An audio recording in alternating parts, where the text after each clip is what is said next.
is emotion really? It's energy in motion. And you can write this down, energy in motion, emotion. So when you just stood up, anybody, for 1 second, what came to mind? What happened? What shift happened in your body? Okay, so energy moved, right? The basic example. So how you can change your emotional state when you have a not so great employee, when something actually happens that it's not in your control. And I'm giving you this very, very brief example because I want to have Seema talk to you guys about what she does. But it's a very small exercise, and it's a very, very tiny thing that we can do when we're really tired, when we have not filled our cups up first, when our days are going haggard and we've only had, 3 hours of sleep because we've been at this conference and we want to meet and have as many conversations as possible. What do you do? So you can stand up and raise that and change using positive imagery or positive psychology and really change your mindset, right?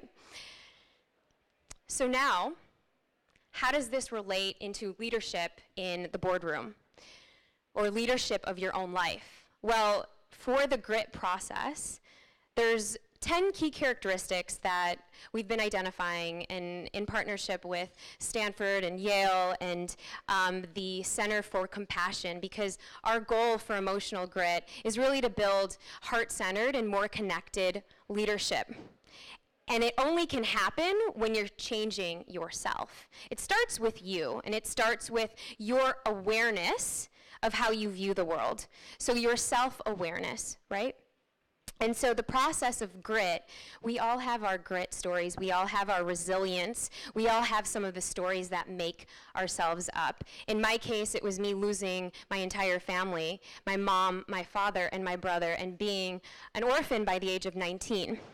And so that was my grit and the tenacity to persevere outside of that. And so when you take people through a journey, whether it's in your life or whether it's in your workplace, wherever that may be, it's the idea that you have to be open to growing. So the idea of growing is number one, okay? And obviously we can hire people that want to grow, okay? But then what else happens after grow? Well, the R could be resilience, but in actuality, it's reveal, right? When you grow, you're aware. When we are aware, we can actually look at different perspectives. We can actually see what somebody's going through on the other side of the coin. That's empathy and that's compassion. So when we are ready to reveal, we have that self-belief that Angela was talking about. The self-belief that we can actually probably change our current reality. We can change our mindset. We can change the way we do business. We can change who we want to actually interact with. So maybe it's communities that are very negative, that no longer serve you, whether it's friends, your love relationships, people in your business. So that's reveal. When you have that down, you can then innovate, which is what we do a lot and what we see a lot in Silicon Valley. It's constantly innovating. You know, the new apps and the Apple and the Google and the Facebook, constantly innovating. But really, what does that actually mean for all of us here in the room? Well, that's being able to make a commitment to change. A commitment to change where you actually are, to change, okay, if I actually want to leave this career and start something new, what does that take?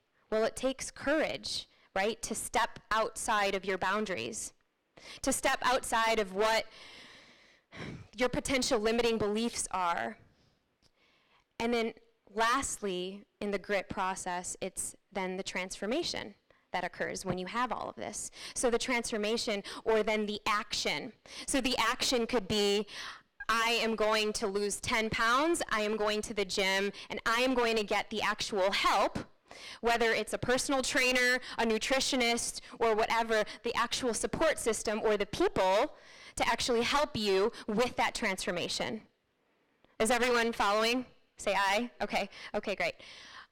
So, in a nutshell, the emotional grit process is really the emergence of positive psychology and emotional intelligence in a way where we can actually implement it in different parts of our life. And so, for those of you who are here in the room, I would love to talk about this a little bit more with all of you guys. And so I'll be here in the back in that corner. We're also actually offering everyone, if you sign up, emotionalgrit.com. So it's emotionalgrit.com. And the Global Grit Institute is actually my company. But in the book, we actually have how to build your own emotional kit toolkit. And so what that is it allows you to, some of those tiny little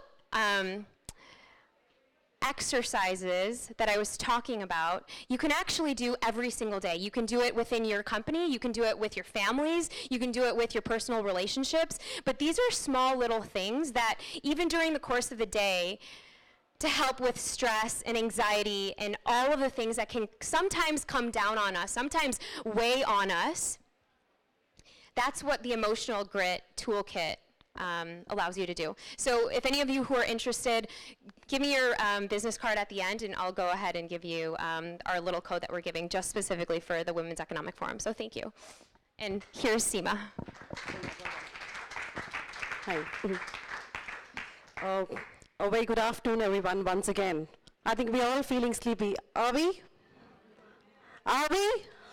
So can we just say a little louder? Hip hip, hooray, hip hip.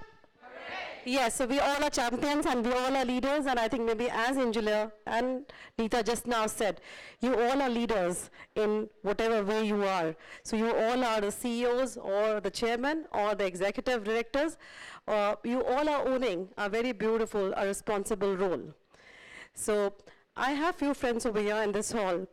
So I just wanted to understand maybe when I, how, like being the director HR of a company for past 28 years, I have been working with companies like Pepsi, Nestle, Honeywell, and now I work for Sonepar.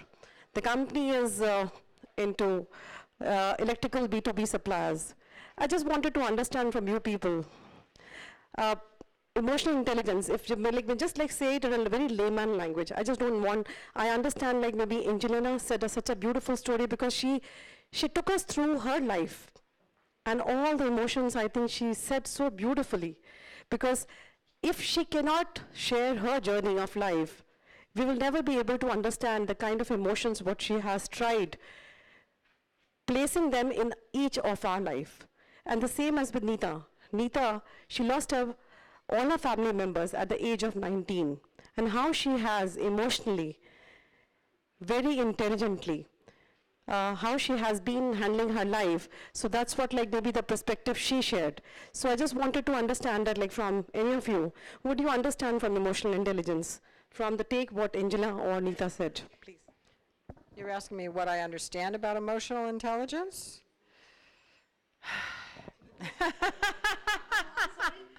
It's maybe at least like maybe you people should be the one who should be, because whatever Angela said or Neeta said, I think maybe if we connect, if we are able to connect my role as a human resource director, I cannot pile on you people. I can't tell you, okay, this is emotional intelligence, this is what. I just wanted to understand from you, whether, how do you feel about emotional intelligence? What do you mean, what do you understand by that? What I understand about emotional intelligence is that when you are in touch with yourself and aware of your own self, the more that you can learn and understand about yourself, then you are in touch with what's happening around you, and that's emotional intelligence. When you raise your own vibration, and I work with this personally because I'm a master life coach, so when you raise your own vibration and when you do the personal work on yourself, then you're able to also tap into others, and you're able to be intelligent emotionally with other people, other lives, other experiences. So, right. Very well said, I think. Do we agree with this thing? See, I'll just like share a very simple story example. How do we, emotional, all we all understand, all the emotional, I think Angela mentioned. Using the emotional in an intelligent manner is all about emotional intelligence. At home, and in office, how do we conduct ourselves? When I treat my people, we all sitting over here, we are all our leaders. At home, when we talk to our kids, we tell them that like, lying is a bad habit. You should not be lying. But what we do on the second half, if there is a milkman comes to the door, so what we do, we first tell our kids, lying is, you should not, hello? Hello? Hello? Okay, so, fine, hello? I think the mic is, hello? Hello? Hello? Yeah, it's okay. The voice modulation is okay. So when we say that like maybe when I'm at home, what we do, we tell our kids, lying is a bad habit. You're not supposed to be lying. But what happens when a milkman comes on the door, or maybe there's a person who comes for the electricity bill, we tell our kids, go and tell the milkman or the electricity person, we are not at home, mom is not at home. So the poor child, who's just like maybe 3 years or 4 years, he goes to the door and very cutely he says, I'm sorry, mama says that she's not at home. So what we are trying to do, what we said, we don't comply with that thing. So using our emotions and in an intelligent way, we are telling our kids to use, don't say lie, but at the same time, we are telling our kids to lie also. So that's the way we treat our kids at home. But when we go to office, when we are in office culture, I'll just like use an example that when I give a task to my colleagues, I tell them, I'm the director HR. Oh, I want this task to be completed. So can you just like complete this task by 15th of May, and I want this thing on my table, 4 p.m. Now, I don't understand what emotional state of mind my executive would be. Whether she has a problem at home, whether she has some other assignments, whether she is giving that priority that out of 10 list, she has to be taking the 8 number or 9 number, how she is supposed to be conducting. So emotional intelligence is about putting myself into the shoes of my colleague and understanding that why this person is not going to complete or whether she is going to be completing the job on so and so time. So using your emotional intelligence and understanding that from where your colleague comes from. So that is also like an art of maybe handling your emotions very well. So that's the first thing. And now, if the way you conduct yourself at home and the way you conduct yourself in office, there is a different way. Over here, Angelina came. I think maybe I have a friend, Desai, over here. She's sleeping, sorry. Sorry. So she hugged me yesterday. We came and she just like, she was there, she just like hugged me.